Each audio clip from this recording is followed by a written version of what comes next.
Here's a question. What's the difference between Bernie Madoff, the guy whose Ponzi scheme swindled thousands of investors out of tens of billions of dollars back in 2008, and high-powered Wall Street banksters who swindled Americans out of trillions, that's thousands of billions of dollars, since 2007? Answer? Not a whole lot. In an interview from prison yesterday with the New York Times, Madoff accused the big banks of being complicit in his scheme. He said, they had to know. But the attitude was sort of, if you're doing something wrong, we don't want to know. That's right. Bernie Madoff, the guy who pulled off the biggest financial ripoff in history, basically said the banks were in on the gig too. Now, we can't take Madoff at his word.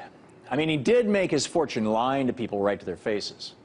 And people behind bars do have a tendency to try and take others down with them.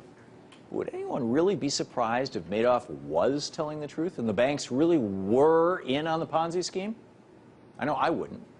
One of those banks, JP Chase, is involved in a multi-billion-dollar lawsuit right this minute brought by victims of Madoff who allege the bank was well aware of Madoff's scam and did nothing to stop it.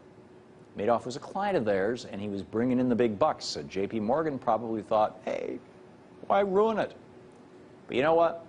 I'm going to take the bank's side on this. They didn't know about Madoff. After all, how could they juggle Madoff's scam with all the other scams that they were involved in at the time of the financial meltdown? Between giving loans to people they knew couldn't afford them, and then selling those toxic loans off to other banksters, who then sold them to other banksters, who then sold them to other banksters, who then sold them to other banksters, who divided those loans up into smaller loans and sold them to 100 other banksters until finally the loan was defaulted on, and giving investment advice to clients, then turning around and betting against those very same investments.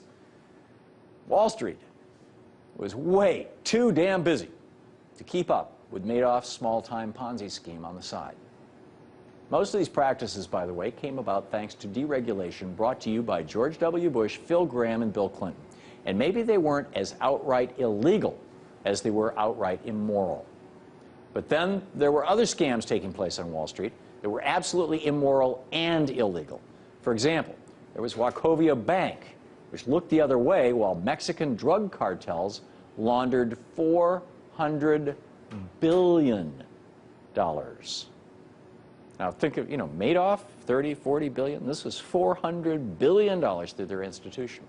The drug cartels needed a cover, and Wachovia needed some money after bad investments. Win-win. The Department of Justice has yet to file an indictment in the case. And there's Citigroup, which in the height of the financial meltdown lied to investors about how many bad loans the bank still had on its books, claiming it only had $13 billion in outstanding toxic loans, when in reality it had another $40 billion stashed away. A bold-faced lie. Yet no criminal charges are being pursued in the case. In fact, Citigroup actually got billions in bailout money from you and me, courtesy of the taxpayer. We screw you, you pay us. That's how it works, right? Then there's a case of Wells Fargo Bank, which illegally reordered transactions by their customers to make it look like to get the customers' individual accounts down to zero faster so that they could charge more overdraft fees. Sadly, Wells Fargo wasn't alone in this practice. All the banks did it. And because of it, in 2009, U.S. banks collected nearly $40 billion in overdraft fees. Another scam bigger than Madoff. No criminal charges were pursued in this case either.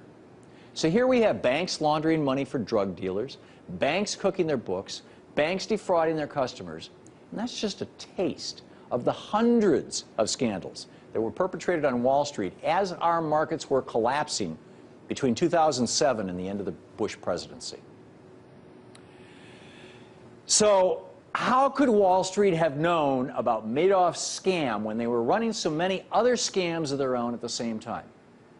During the last great financial crisis, the S&L scandal, savings and loan scandal back in the late 1980s, and it continued into the early 90s, but it really broke in '86. A couple of thousand banksters went to jail. Yeah, Ronald Reagan sent them there. Their Paul Stewart suits and Gucci loafers were replaced with prison khakis. That was 20 years ago, but it seems like a different era. A bygone time when Wall Street was held accountable for its actions. Bernie Madoff stole billions of dollars and is now serving a 150-year sentence in federal prison, as he should be.